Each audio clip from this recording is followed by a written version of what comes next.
Welcome to These Are the Blades of Our Lives, the figure skating show where I talk to you about figure skating like it is drama for our mamas. And finally, we have come to the end, the very last competition of this season, and it has been a very dramatic, traumatic, up and down season. I honestly felt like I was in a 90s rave, and based on the rhythm dance theme, not a very good one.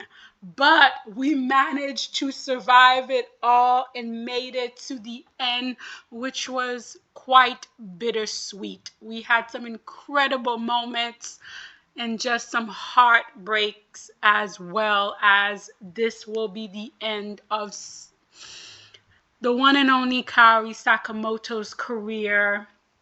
And I do think she's gonna have a great show career, so I'm really looking forward to that. But as a competitor, this is the end of her career, so this is a very bittersweet world for us. But since this is the last recap of the season, I'm going to get through it.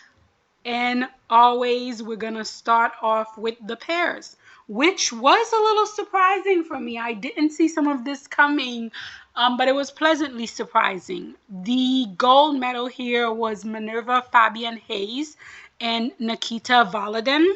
And the silver was Anastasia Meltenkina and Luka Berilova. Bronze medal, not in my bingo card, was Leah Pereira and Trent Michaud. Fourth was Yuna Nagaoka and Sumitada Muraguchi. And fifth place was Maria Pavlova and Alexei Shwenchakov. And sixth place was Alessa Efranova and Misha Metrofanov.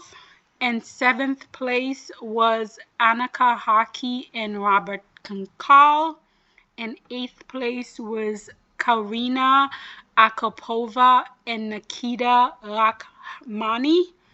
And ninth place was Jia Shuangzhang and Yihang Huang. And 10th place was Oksana Velamos and Tom Bovat. And 11th place was Lulia Chechachina and Mikhail Wasnika. And then in 12th place was Katie Macbeth and Daniel Parkman.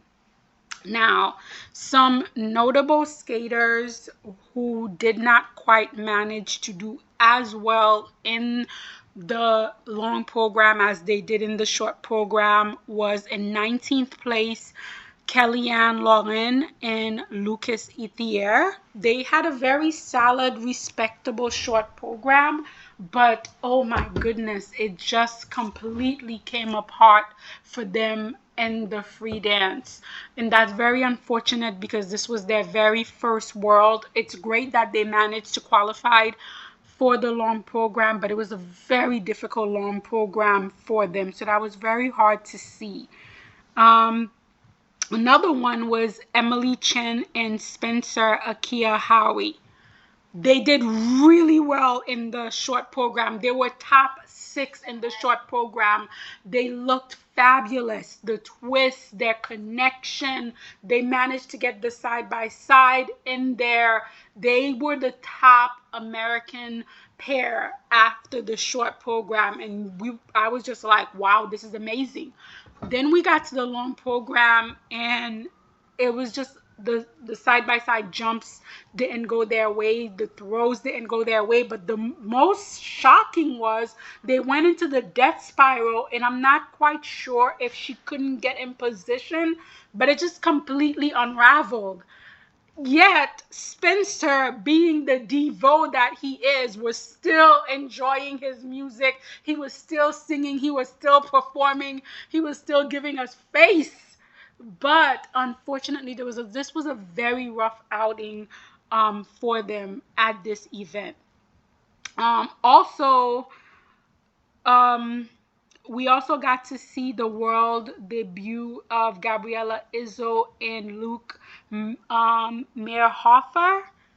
as you know, Gabriella used to be a single skater. She's making her transition over to pair. They seem like they're figuring things out. Katie and Daniel, the third U.S. pair, they had a respectable outing, I would say. It was a respectable outing for them. It wasn't anything memorable. They didn't completely implode. It was just a respectable outing. But I think with the combination of a 16th, a 12th place, and a 6th place, I think they lost that third spot for pairs. I would have to go and check on that, but I think they lost that third spot for pair. Now, one team that I was incredibly impressed with, both in their short program and in their long program, was Oksana Vulamos and Tom Bovart. They were in 16th place after the short program, and I just could not understand why. I thought they were fabulous in that short program. The twist is huge. The throws, huge. They're such a spunky little pair. They managed to make it all the way up to 8th place in the long program with that really cool matrix program. But I really think with them, it's one of those situations that we really see in figure skating that makes no sense, which is the seniority, where in figure skating it's not really based on what you're doing, but it's really based on you having to put in the time to gain the seniority in order for you to gain the scores that match what you're doing. It's completely absurd, but it just happens to be something that happens in figure skating. The only way for you to overcome the wait your turn seniority thing in figure skating is for you to come from a very powerful skating federation and to also have a very powerful judge who knows how to have a very powerful coach who knows how to play the judges and play the political game.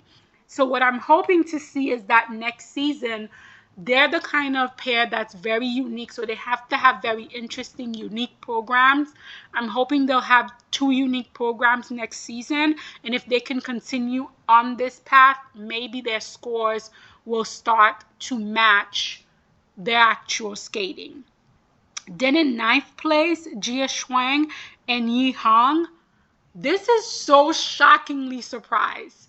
Having watched figure skating for decades with the Chinese pairs, not always, but most of the time, it is always the woman who is falling, the girl who is falling on the side-by-side jump. They have the twist down, they have the throws down, their lifts are always effortless, and then the Chinese woman pair would always fall on the jump. This is the first Chinese pair where consistently it is the guy who is falling on the jump. Jia Shua, Miss Zhang, is a diva across the board. She is landing those throws. She is landing those side-by-side jumps.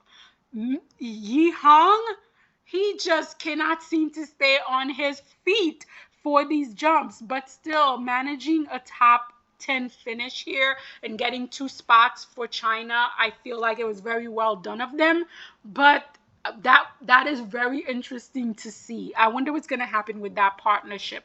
He does seem to be becoming more warmer towards her. He does have a very, not outgoing kind of personality, so he does come off as being a little cold towards her, but this time in the kiss and cry, they were holding hands, so it does seem like he's warming up towards her. So we have to see how this partnership plays out. In 8th place, Karina Akapova and Nikita Carmen. I thought they were really good in the short program. I would have easily had them top 6 in the short program because they just had their elements down packed. The issue with this pair, both in their short program and in their long program, but specifically in the short program, is that they have that really outdated packaging. They really look like a pair that you plugged right out of the 1990. They are a pair much like the Hungarian was last season. Next season, they need to have that glow up. They need to have that packaging. They need to have the right program. They need to get themselves together because they do have the potential. The potential is definitely there. And I think if they get their packaging together, the judges would go with them. Then, of course, one of my favorite pairs, Annika Haki and Robert Kunkal. I really do feel like the judges are haters of this wonderful pair. She's so fabulous. They're so great together. Yes, the side by side is a struggle, but everything else is so great. And I still don't understand why the judges keep burying them. I feel like it's a personal vendetta against this pair at this point. Then we also got to see Alyssa Efanova and Misha Mitrofanov. This is definitely a pair. If she could get the side-by-side jumps, the judges are ready to put them on the podium. I can feel it. They have that classic Russian European pairs look. They have beautiful line. She bends like she's a pretzel, like she has no bones. She looks so beautiful in the air. They have such wonderful in between skating. There is just so much there except those side by side jumps which she cannot land, and that will continue to keep them off the podium. But if they could get the side by side jump, because they have really nice programs, they're packaged really well. They're a very soft yet interesting pair. Everything is there for this pair, and the judges are willing to go with them. They just have to give themselves that space to, do those side by side jumps and almost give the judges the permissions to give them the podium. I was really surprised with Maria Pavlova and Alexei Swatchenkov because I honestly thought they would be on the podium. I thought that bronze medal was definitely theirs for the taking, yet this is the first time this season where they were not clean, where they seemed a little exhausted, where they seemed a little shaken. They are the pair that had that incredible glow up from that cringy setup last season. This season, they look so professional. They look like they were Olympic ready. And I honestly felt like after the Olympic, they were going to come here hungry and with the opportunity given with some of the other pairs choosing not to compete at World, that they were going to get this world medal. Unfortunately, it just did not happen, and they ended up in 5th place. In 4th place, and what an incredible comeback story, Yuna Nagaoka and Sumitada Muraguchi. From the devastation that happened to them at the Olympic, for it to only be a month later, for them to come back at this event, to literally just shake everything off, be so mentally focused, be so prepared, be so in the zone, for them to just come here and deliver two clean, incredible program as always. Because of their basic great Japanese skating skills, they are so fast. When he lifts her up in the air, his feet are so secure as they fly across the ice. It's wonderful to watch the security of his legs in those lifts, and she has some beautiful position in those lifts. The throws are looking better, the twists are looking better. It was just so great to see them be able to process what happened at the Olympic, to leave it at the Olympic and come into Worlds and have such an incredible performance and gain 2 spots for Japan. Just absolutely amazing.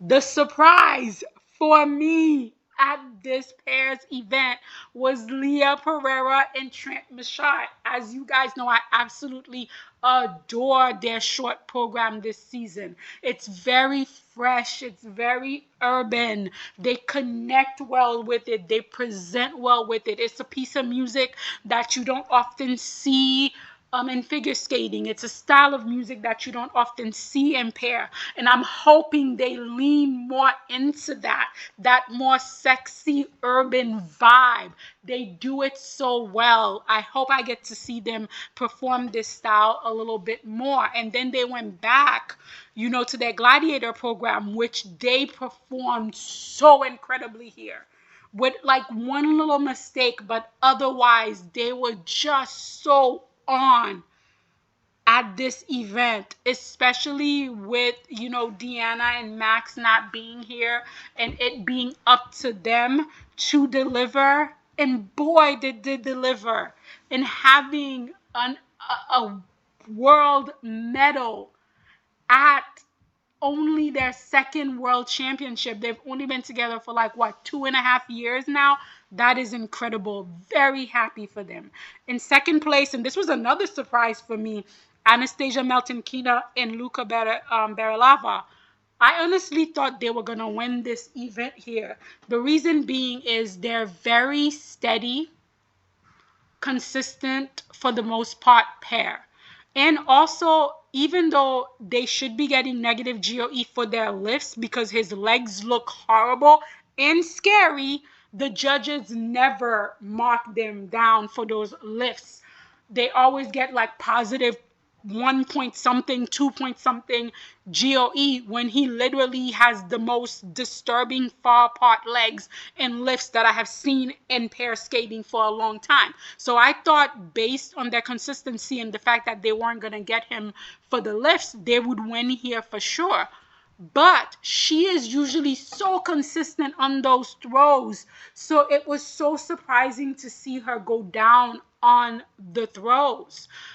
Again, I'm not a huge fan of this pair, but I do always admit they have some of the best twists, some of the best throws in the competition, and probably are one of the most solid side-by-side jumpers in pairs. So I really did expect them to win here. So it was quite surprising to see them not only win here, but they were only fourth in the long program.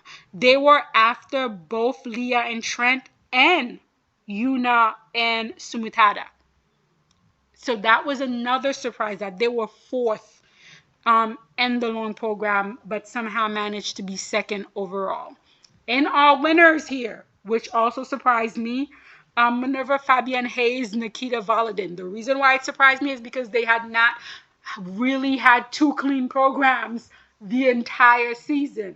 It was either the clean short program or the clean long program, or not so clean short program and they come back fighting in the long program. But they put it together. They finally put it together. Again, I really, really like their short program this season. I feel like that tango style suits them perfectly. Minerva is giving you all that face. Nikita has those beautiful broad shoulders. They just look beautiful on the ice. They take up space. Their skating feels like it has purpose. It's important. They just have big skating and they make that big skating look effortless. Their jumps look effortless. Their throws look effortless. When he yanks her up in the air, it looks effortless and his legs are firm and steady.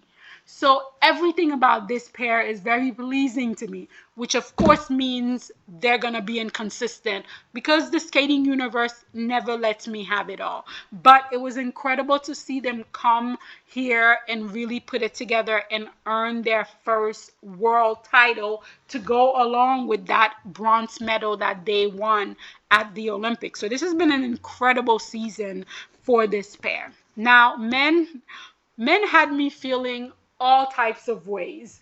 The PCS score, I feel like I'm just gonna give up on because I don't think the judges themselves understand how PCS scores work.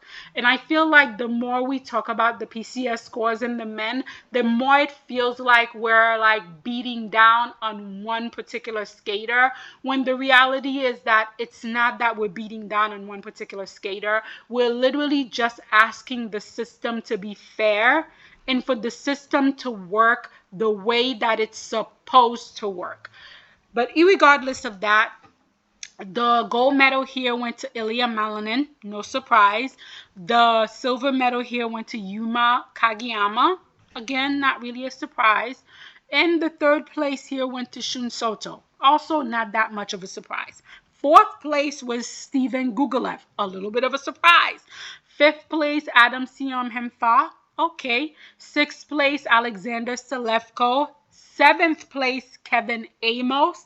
Eighth place was Daniel Grasso. Ninth place was Lucas Brucci. 10th place was Andrew Togashev. Much better finish than I thought. 11th place was Nika Agatse. 12th place was Jacob Sanchez. Great senior world debut for him. 13th place was Karol Masak. 14th place was Vladimir Samalov. 15th place was Adam Hagera, and 16th place was Yudong Cheng.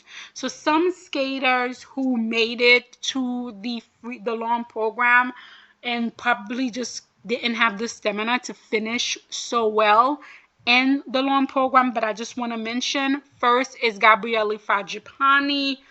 What an incredible fight. That short program, I really like it on him. And then the Godfather long program, it just made so much sense. It's unfortunate that he got injured this season and he was just struggling the entire season with injury. But he came here both in the short program and in the long program, and he put up an incredible fight, and it was incredible to see. Then we had Denis Vasiliev. He had a beautiful short program. He just hit everything for me. The long program, this is, I think, the worst long program that I've seen him skate in the last 4 competition that he was at. I don't know if it was exhaustion, I don't know what it was, but he just could not quite seem to keep it together, and he went from 13th place to 23rd place. So it was like a 10 placement drop. So that was very difficult to see. Also, Donovan Carrillo, always such a pleasure to see him. I'm also really happy to see that he's fighting to raise his technical arsenal. He's trying 2 quads in his layout, and I just think that's fabulous. I just think Donovan is fabulous. You guys know how I feel about what he represents in skating. I also think he's incredibly entertaining, incredibly charming. So very happy for that. I was very happy for Yudong Chen, China. This was an incredible amount of pressure for him. He barely made it to the long program, but he came in that long program and he skated the best that he could. And I was really happy to see that. Adam Hagera, also, he's slowly putting in the quads. He's slowly building up his stamina. He's up and coming. I know that Carrillo Masak didn't have the outing that he wanted at the Olympics and the free program. He had an incredible short program, but it didn't quite work out in the free program. So it was really good to see him put it together and have a more balanced short and free program here. So very nice. Jacob Sanchez is such a nice breath of fresh air. And I know he doesn't have the quads down yet, but he's such a well-rounded skater. He is the kind of skater that I like, that speaks to me. He's the kind of skater that listens to the music, that performs for the audience, that's very open and invites us in to his performance, and I enjoy that. And he's very young, and I do think it is possible for him to get the quads, but I hope that in the process of getting the quads, he doesn't lose that incredible musicality, the incredible openness to his skating. I hope that his coaching staff manages to find a way to balance everything out for him. Nika Gatse, I don't really have much to say about this skater because he's really in my opinion, a jump drill skater. They don't give him programs that have any program to it. So when his jumps don't work out, he ends up in 15th place. When his jumps work out, the judges give him the PCS that goes with the jumps, and that's just what it is. Andrew Tugashev did so much better here than I was expecting. This was probably the best we could have expected from him to do, a top 10 finish. He had two very good programs this season. He skated them to the best of his abilities. I think a top 10 finish here is very respectable for him. Lucas Bucci, again, a top 10 finish, given the fact that he was coming back from injuries, given the fact that he's had a very difficult season. A top 10 finish, very much in line with what I was expecting. Again, I was continuing to be surprised with Daniel Grasso with the fact that the judges are calling his incredibly pre-rotated, under-rotated jumps. And they're calling his edges. I'm boggled by the fact that all of a sudden these judges, these tech callers, can actually see what we with our naked eyes in real time could see. Mind-boggling. Again, was not a big fan of the Pope dying. Very glad for that program to be gone. Let's get ready for next season. Kevin Amos, 7th place. Yes. Yes. This is a wonderful way for Kevin to end his season. He was in 11th after the short program. He came back fighting and was in 5th place in the long program. This is incredible, Kevin. He had a fall at the beginning of the long program. He shook it off and he got to the rest of that program and fought and held on for everything. Incredible. I'm so happy to see Kevin end this season on such a high note. I'm a huge fan of Kevin, the ups, the down, the middle, all of it. And I felt like he was incredibly kind in the kiss and cry where he was like, no, point the video that way. I'm just sitting here. It's not about me pointed that way. I thought that was very nice of him. Really nice to see. A top 6th place finish for Alexander Selevkov mean next year we get both of the Selevkov brothers at Worlds, unless another skater from Estonia comes in and take one of those spots. But hopefully we are going to see both of the Selevkov brothers at Worlds next season. As you guys know, I adored that Prince short program. He is giving you real Prince. He's giving you face. He was giving you body. He was giving you entertainment. And I love when male skaters lean into it. I love when male skaters take on a character and they're like, I'm going to perform this character for you. And he did that completely. And I believed him 100%. I believe that short little purple top is something that he would wear in real life. He sold it to me. The long program wasn't as successful for him as the short program, but still a top 6 finish for him here. Completely incredible. Adam Siohenfa, Mr. Adam, was in 2nd place after the short program. It was a fabulous short program. Even though we were not a big fan of the costume, I do love the fact that Adam is such an artiste. He is an artiste. He comes up, him and Benoit, they come up with these concepts and they plan on telling you a story, and the story is complete and he is fully invested in the art that he is giving you. And I love that. I personally love that in my skaters. I love when skaters have a point of view, when they have an identity, and they are giving it to you. I just find that to be incredibly fabulous. And Adam gives that to us. And of course, in Adam fashion, as fabulous as the short program was, the long program was moments of complete implosion. But again, he is coming back from injury. He is rebuilding his stamina. And I'm really curious to see once healthy after taking off some time on the off season, when he comes back next season, if one, he could stop doing that backflip, it's really not going to help him heal. And if two, what a fully healthy Adam is going to look like next season. In fourth place, the man who continues to surprise me, Steven Gugolev.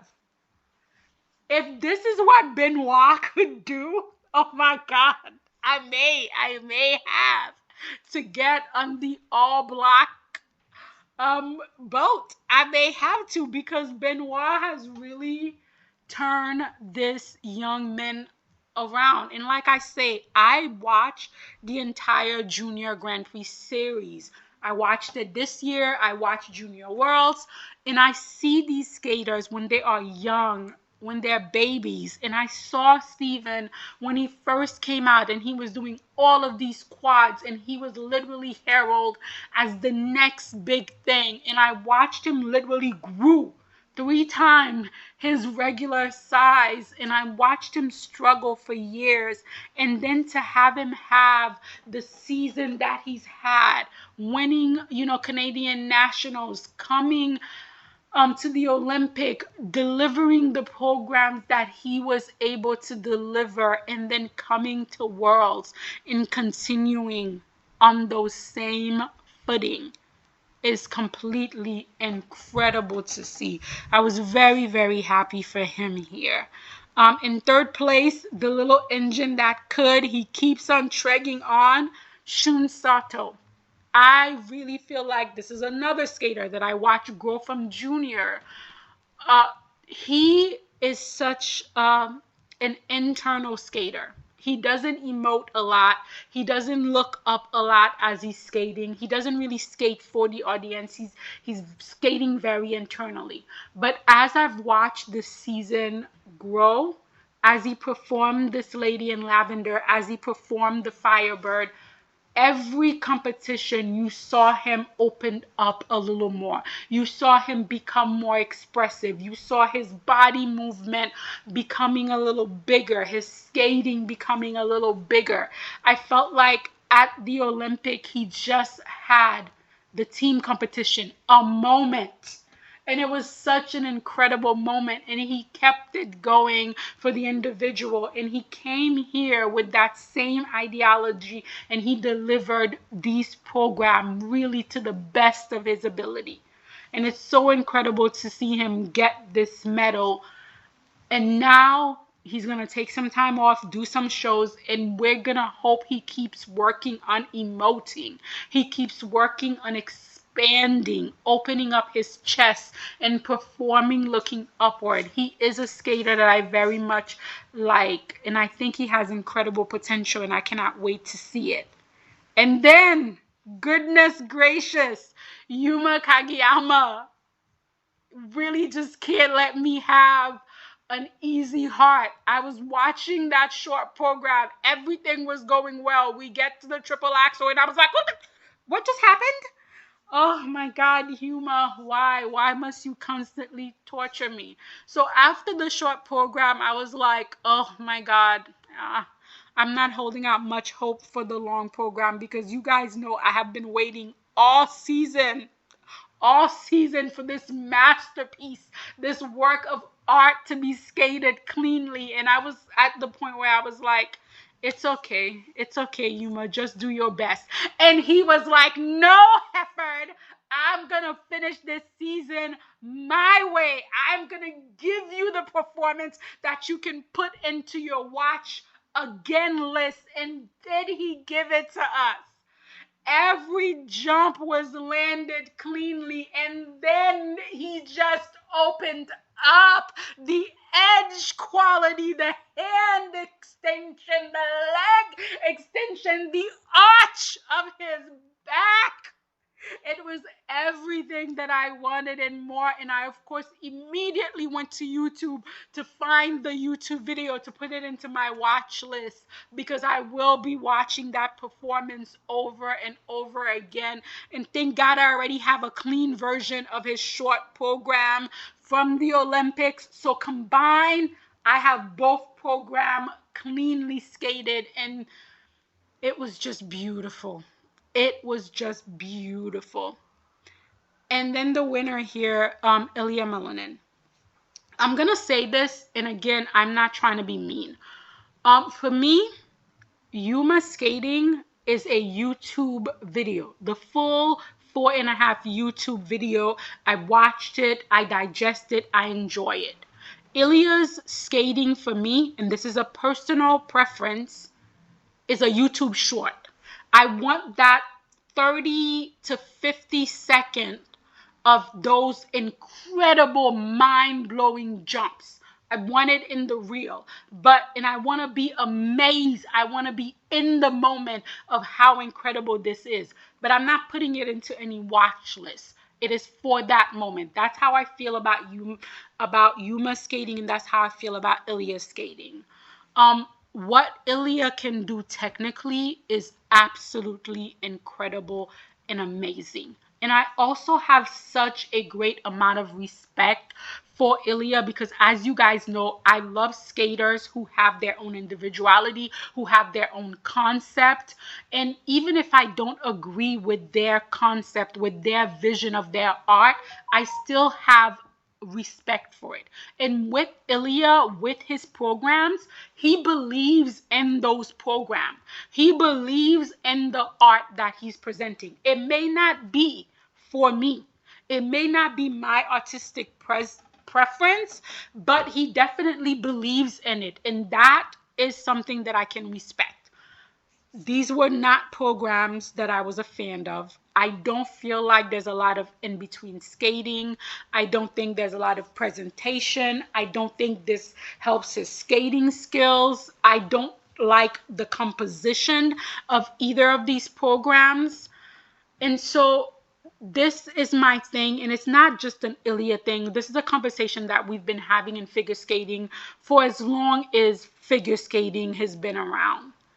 Ilya could win on his the strength of his tech scores only. So I don't understand how Ilya's PCS scores can only be 3 points lower than Yuma's PCS score. How it could be 13 point higher than a Shun Soto. How it could be 8 point higher than an Kevin Amos. How it could be 7 point higher than an Adam Sion Henfa. I understand that technically, he should be winning.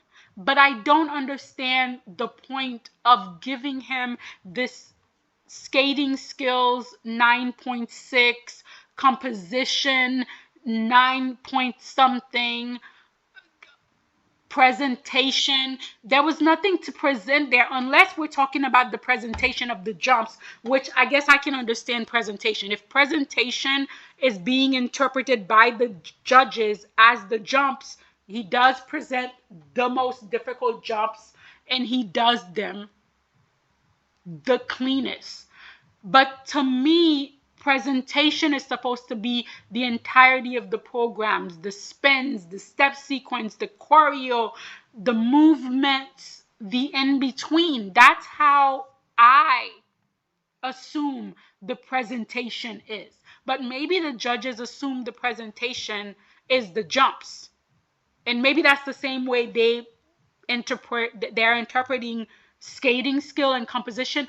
I just don't understand how the PCS scores the judges are giving them, because based on the criteria that the ISU set for, Ilya's PCS should be mid-8 at best. And again, I'm not taking away from what Ilya could do technically, because he is an incredible technician. But this is a balanced sport between art and technical. But I feel like there's no balance between the art and the technical. But that has always been the case, and I don't see it changing. And then we get to another discipline that just blew my mind. The ice dance. It blew my mind for several reasons. The main most glaring reason is the fact that did not monopolize the podium for the first time in a long time. We literally had 3 different schools on the podium, which is mind-blowing. I can't remember the last time that did not have all 3 spots or at least 2 spots on a world podium. Incredible. So the winners here were Laurence Fournier-Boudry and Guillaume Cizeron. In second place was Piper Gillis and Paul Poirier. In third place, oh my goodness, Amelia Zingas and Vadim Kolesnik. Wow. In fourth place was Lila Fear and Lewis Gibson. We're going to talk about that. In fifth place was Olivia Smart and Tim Deek. In sixth place was Evgenia Larapova and Jeffrey Broussard. In seventh place was Allison Reed and Seleuce Ambelasvilis. In eighth place was Christina Carrera and Anthony Podomarenko. In ninth place was Marjorie Lajoie and Zachary Laga. In 10th place, we're going to talk about this as well, was Diana Davis and Gleb Smokin. We're really going to talk about this. In 11th place was Katerina Masakova and Danielle Masek. In 12th place was Caroline Green and Michael Parson. In 13th place was Marie-Jude Laurent and Roman Laga. In 15th place was Holly Harris and Jason Chen. In 15th place was Hannah Lin and Ye Kwan. And in 16th place was Phoebe Becker and James Hernandez. So unfortunately, the Finnish team, Julia Takila and Matthias Velus, they ended up withdrawing from this competition. I hope everything is okay with them. I haven't seen anything on Twitter as to why they had to withdraw. And then Yuna and Huno, they just had a really poor rhythm dance and they didn't even make it to the free dance. So I'm not sure what's going to happen with the Finns for next World. So that's going to be really interesting to see what happened there. Yutana Yoshida and Masaya Morita had a really great rhythm dance. They kind of fell behind a little in the free dance, but the rhythm dance was really nice. Natalie Teshlarova and Philippe Tashler. Oh my God. Oh, you guys know how much I love this pair. Their edges, their speed, their ice coverage, but unfortunately one of their lifts just went completely, her blade slipped and I think they didn't get anything for that particular element and it was just devastating. Hannah and Ye, unfortunately, Ye continues to be a little unsteady in his twizzles. I really think that it's a mental thing, and I hope they take some time off. He works with that, and they come back with 2 fabulous programs next season. You guys know I absolutely love this pair. Another pair that I absolutely love, Marie-Jude Laurent and Roman Laga. Oh my goodness, I love this pair. I think they're so unique. It was so good to see them have such a nice outing in the free dance. They were in 13th place in the free dance and 13th place overall, which is absolutely incredible. It breaks my heart to see how far behind the other American young pairs, Caroline Green and Michael Parson, has fallen. And I do think that's in part to the rhythm dance. The entire rhythm dance this season wasn't great, but they didn't have a great rhythm dance. But I do absolutely love their free dance. I think it suits them so well that it's absolutely beautiful. This is one of those pairs that I think they really need to take some time off and reevaluate what they're going to do. They had such momentum building, and then the last 2 years, it almost became like a deflated bubble. They just have been losing so much momentum. I don't know if they need to change coaching staff. I don't know if they need to work with new choreographer, but I feel like something has to give because they continue to slide down instead of going up. And that's incredibly sad because they are a very talented young pair. Another incredibly talented young pair, Katerina Masakova and Daniel Masek. You guys know I am a purist for edge. This young pair, this sibling pair, have some of the deepest edges in ice dance right now. They have such a stable core. They have such beautiful ice movement. I want to send this pair to Miss Zueva so bad. Marina Zueva, I feel like she could do so much with this young pair. I want to send them to Marina so badly because, oh my God, they need that political push because they have everything else. They have the talent, they have the skill, they have the edges. They just need the packaging and the right political backing because they're from a small federation, and if they don't have the right coach, I don't see them going forward. A top 10 finish for Diana Davis and Gleb Smokin, it's like it's such an incredible blessing to be born to the one and only Ekaterina, the one and only destroyer of children's hip, back, and spirit. It is an incredible thing to be born to that woman because I could not understand in any world where the judges could have seen Katerina's edges, where this child was basically, her knees practically touched the ice, and then see Diana Davis's flat ass edges and decided that Diana Davis and Gleb Smokin were 8 points better than Katerina and Danielle. That 8 point is that white enveloped dinner of Diana's mother, Ekaterina. Blessed mama dearest, blessed. And then what was even more insulting is that they were not even a point behind, less than a point behind Marjorie Lajoie and Zachary Laga, my Lala couple. I will be fair. They have an awful rhythm dance. I will say that. It is juniorish. It does nothing to showcase their talent. I felt like IM was too busy with the top 3 teams. They were too busy with Laurence and Guillaume. They were too busy with Madison and Evan. They were too busy with Lila and Lewis.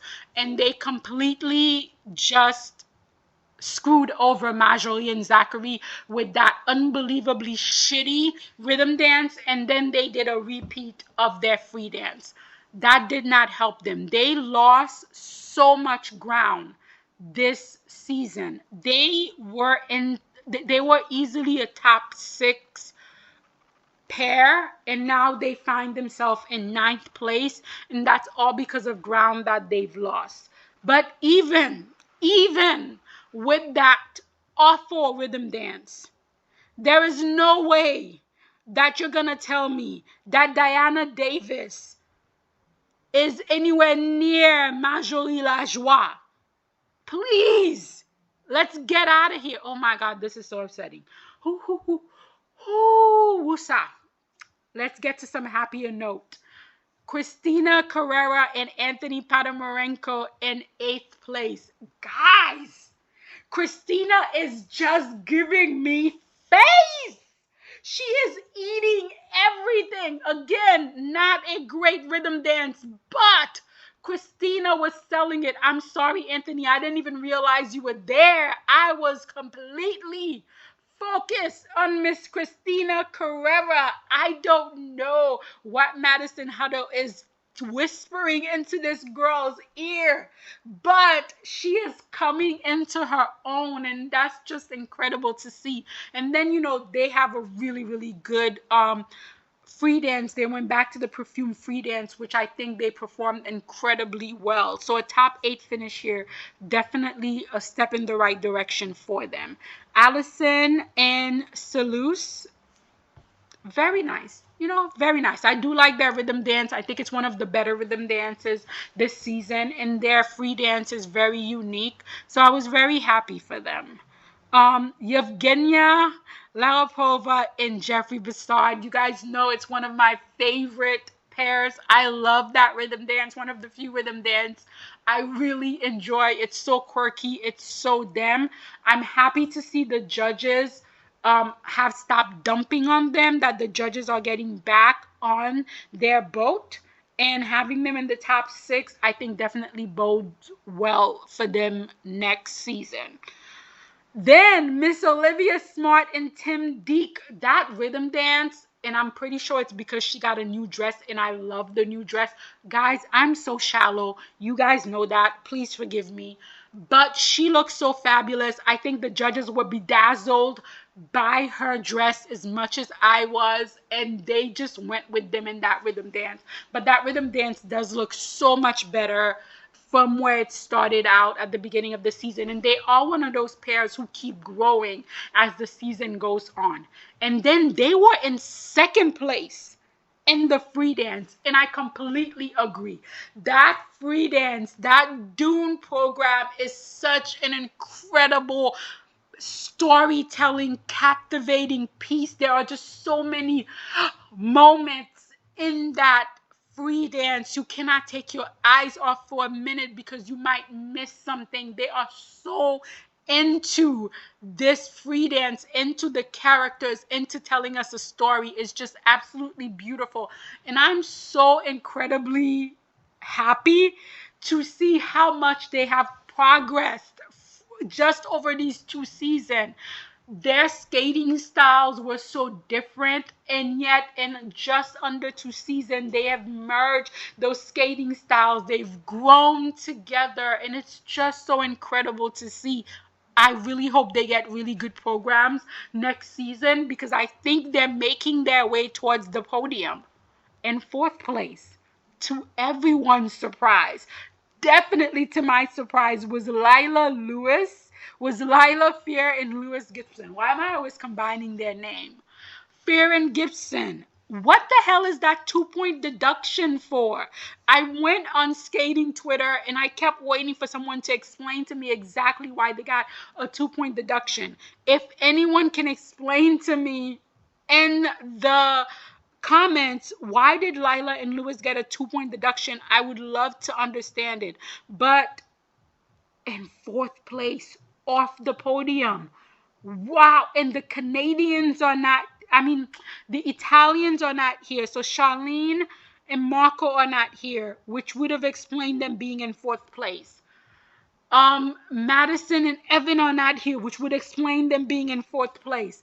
Without those 2 teams, I thought for certain the bronze medal was theirs. No, they are in 4th place, which means for the first time in God knows how long, I am Team Montreal, Marie-France Dubry, Patrice Lazon, Roman are going away with 1 medal. Oh my goodness. I don't even know what to say. And then in 3rd place was, of course, my babies, Amelia Zingras and Vladim Kolesnik. You guys know I love their rhythm dance. All of season I've been saying they have one of the best rhythm dance. It literally was the spirit of the 90s. They took 2 pieces of music that represented the 90s so well. That girl is poison.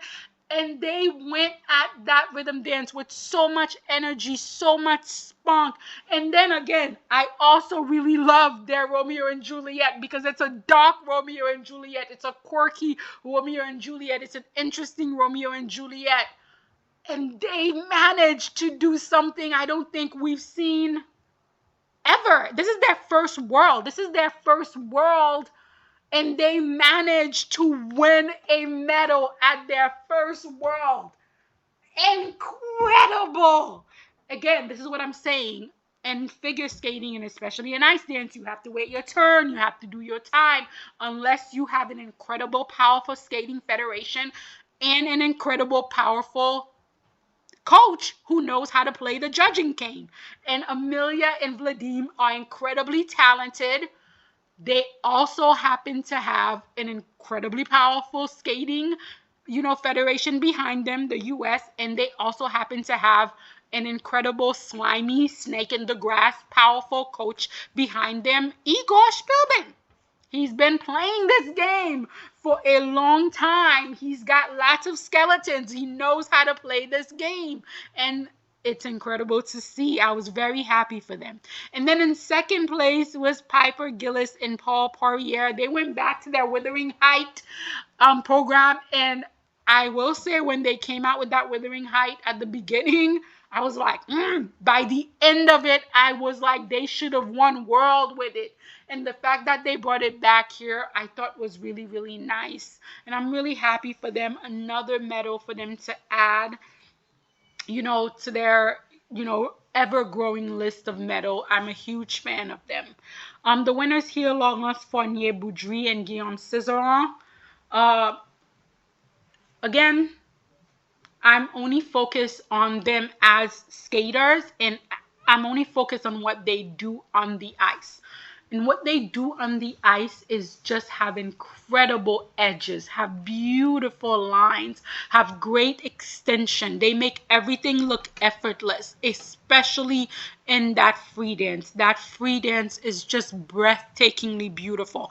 Their performance of that free dance here was so much better than the one at the Olympic. Every hold, every movement, every connection, their facial performance was subtle yet on the music. It's a beautiful program skated by two beautiful skaters with incredible edge control, with incredible extension. They make beautiful pictures and they create moments on ice.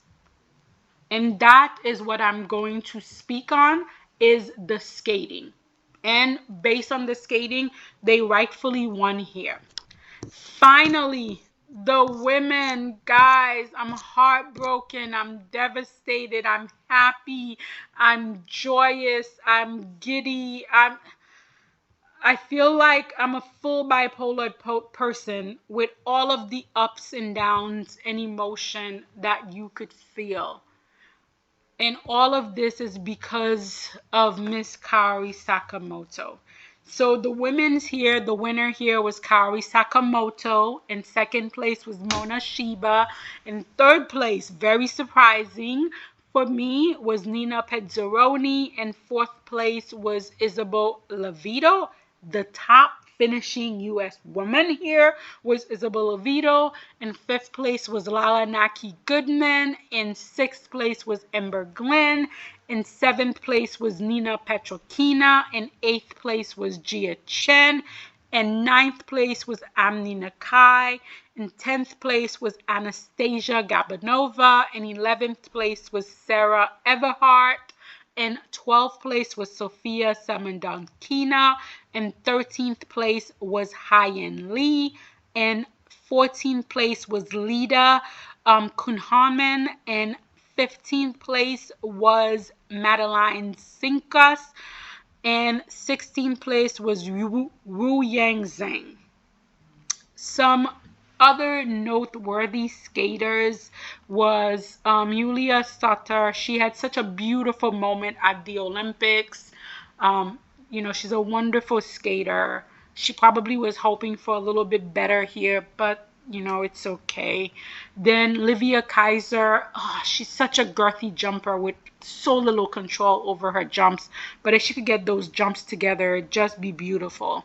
Ekaterina Karakova, always a fan favorite, always bringing us the drama, always wonderful to watch. Muyan Zhang, did very respectable here. Very nice.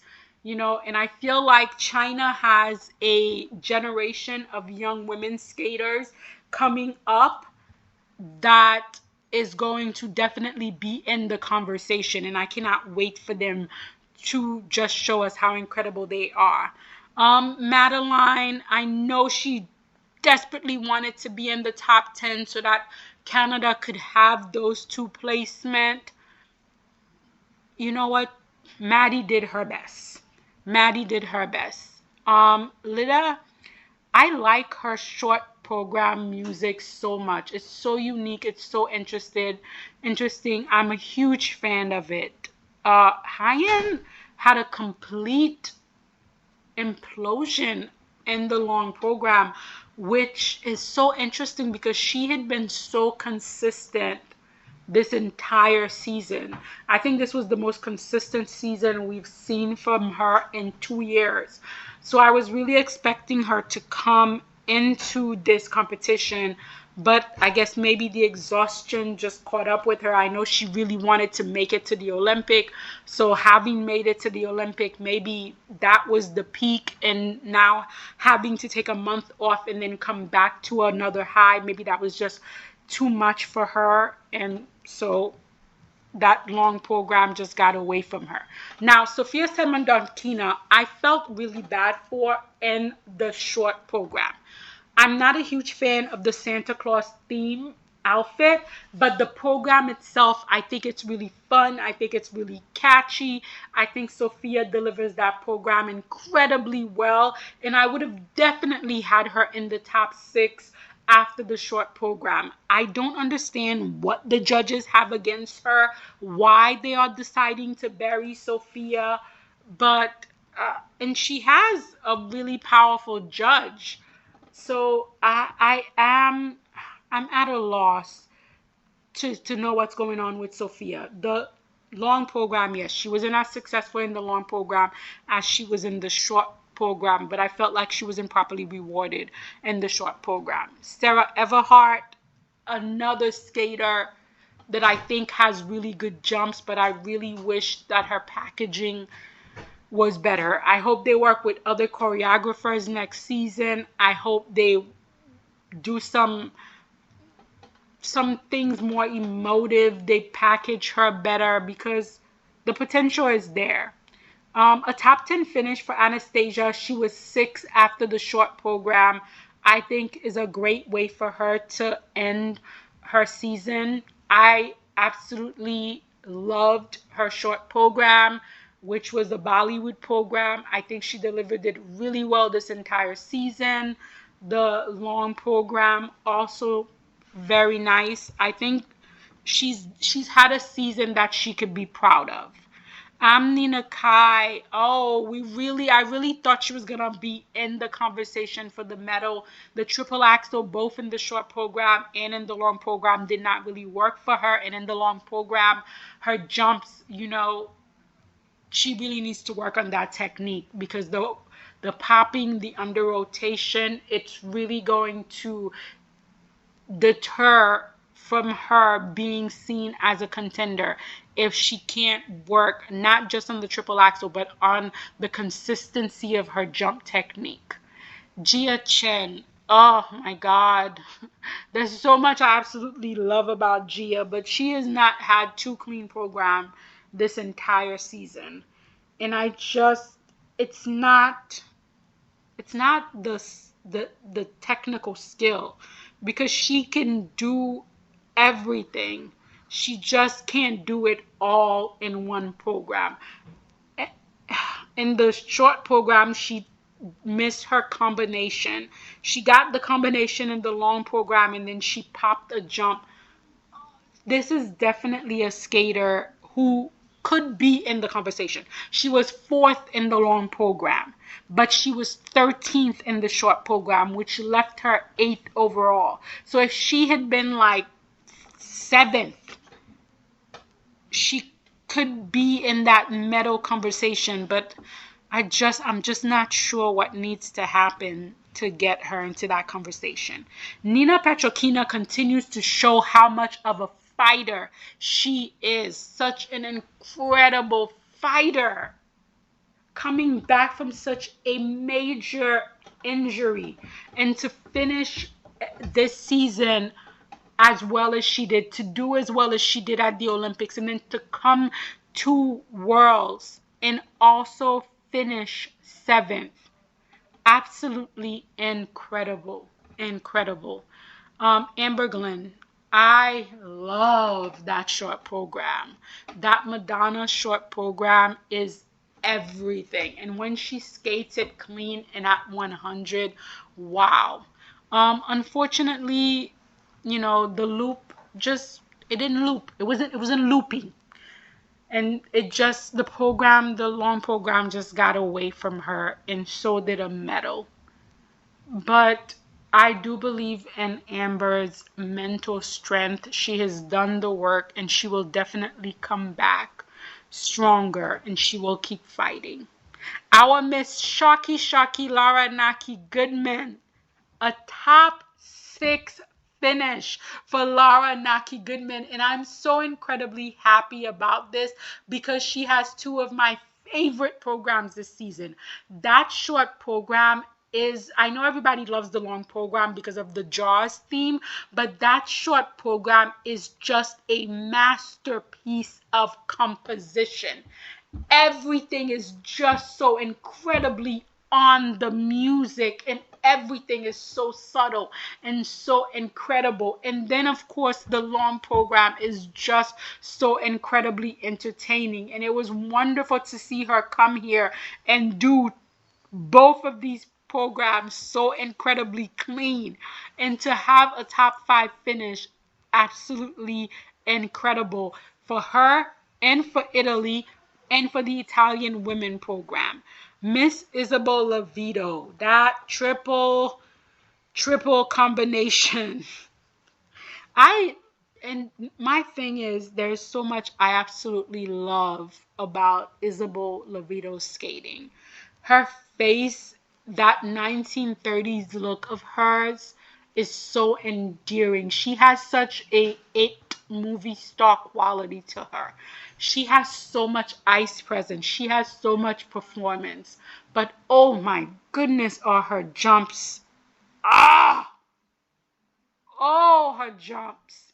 I feel like in that short program, the judges were very generous. And I do think it is that there is an aspect of politics to it. I think because Alyssa Liu wasn't here, the judges were like, we need to get both of these US skaters in the top 6. Both Amber Glenn and Isabel has to be in the top 6, and we need to get Sarah Everhart in the top 10. We need to appease the US.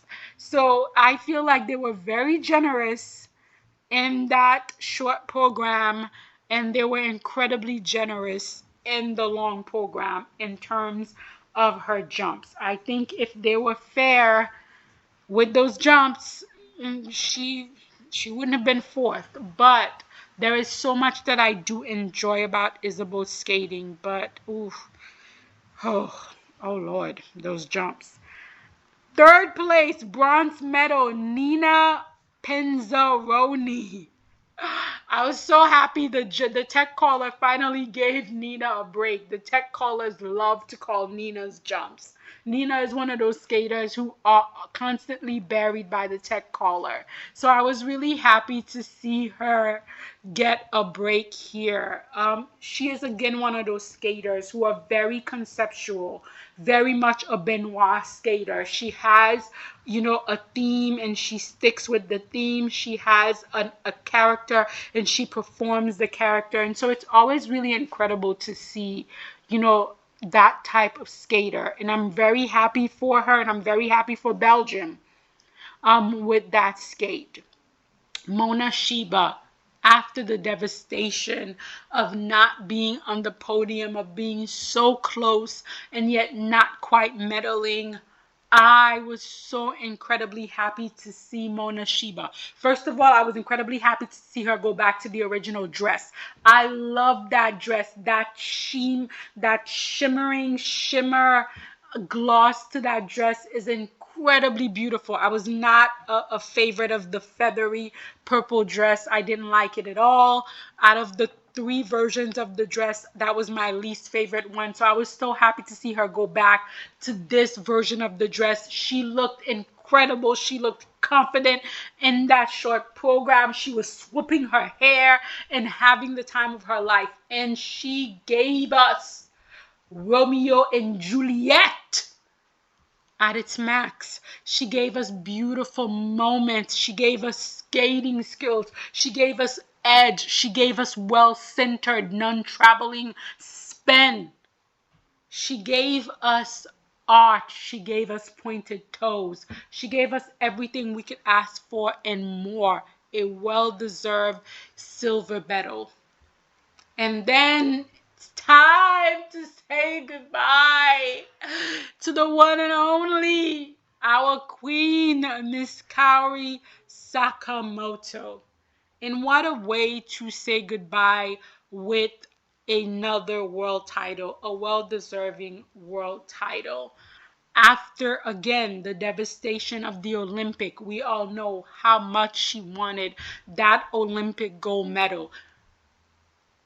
Probably should have gotten it in the team, but that's neither here or there. But not only did she not get that gold medal in the team, she also, one jump kept her from that gold medal at the individual at the Olympic. But she came back here at her final competitive performance, and she gave everything that she could.